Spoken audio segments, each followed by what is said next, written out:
ಈಗ ನೆನ್ನೆ ನಿಮ್ಗೆ ಹೇಳ್ತೀನಲ್ಲ, ವಿಷಯ ತಿಳ್ಕೊಳ್ಳಿ.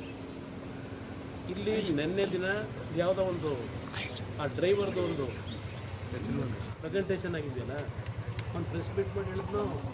ಏನು ಮಾಡಿದ್ದೇಳಿ? ವಿಡಿಯೋ ರಿಲೀಸ್ ಮಾಡಿದ್ದಲ್ವಾ? ವಿಡಿಯೋ ಎಲ್ಲಿಂದ ಮಾಡಿದ್ರು? ಯಾರು ಮಾಡಿದ್ರು? ನೆನ್ನೆ ಅವನ ಕೈನಲ್ಲಿ ವಿಡಿಯೋ ಬಿಟ್ರಲ್ವೇ? ಅವನೇನು ಹೇಳಿಕೆ ಕೊಟ್ಟ? ನಾನು ದೇವರಾಜೇಗೌಡರ ಕೈಲಿ ಕೊಟ್ಟಿದ್ದೆ ಅಂತ ಹೇಳಿದ್ದೀನಿ, ಯಾರ ಕೈಲೂ ಕೊಟ್ಟಿಲ್ಲ ಅಲ್ವೇ? ಇವತ್ತು ಬೆಳಗ್ಗೆ ಈ ಚಿಲ್ಲರೆ ಅಣ್ಣ ತಮ್ಮಂದ್ರವರಲ್ಲ ಪಾಪ, ಏನು ಮಹಾನ್ ಇವರಲ್ಲ ಅವರು ಇಬ್ಬರು ಇವತ್ತೇನು ಹೇಳಿಕೆ ಕೊಟ್ಟವ್ರೆ? ಕುಮಾರಸ್ವಾಮಿನೇ ಬಿಟ್ಟಿರಬೇಕು.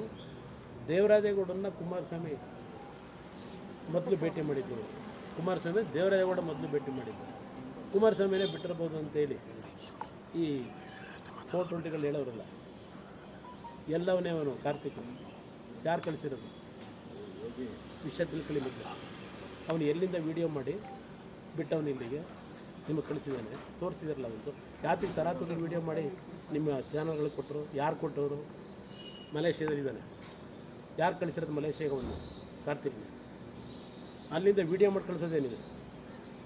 ನನಗೆ ವಿಷಯಗಳು ಅಷ್ಟು ಸುಲಭವಾಗಿ ಇವ್ರು ಯಾರು ಬಿಟ್ಬಿಡೋಕ್ಕಾಗಲ್ಲ. ಅಷ್ಟು ಸುಲಭವಾಗಿ ನಮ್ಮನ್ನು ಕೆಣಕವ್ರೆ, ನನ್ನನ್ನು ಕೆಣಕವ್ರೆ. ಈ ಕೆಣಕಿರೋದಕ್ಕೆ ಏನು ಮಾಡಬೇಕು ಅನ್ನೋದು ಗೊತ್ತು. ಇದೆಲ್ಲ ಭಾಳ ನೋಡಿದ್ದೀನಿ. ಅವನು ಎಲ್ಲವನೇ ಅಂತ ಮೊದಲು ಹುಡ್ಕೊಳ್ಳಿ ಆ ಕಾರ್ತಿಕ್ನ, ಆಮೇಲೆ ಚರ್ಚೆ ಮಾಡ್ತೀನಿ.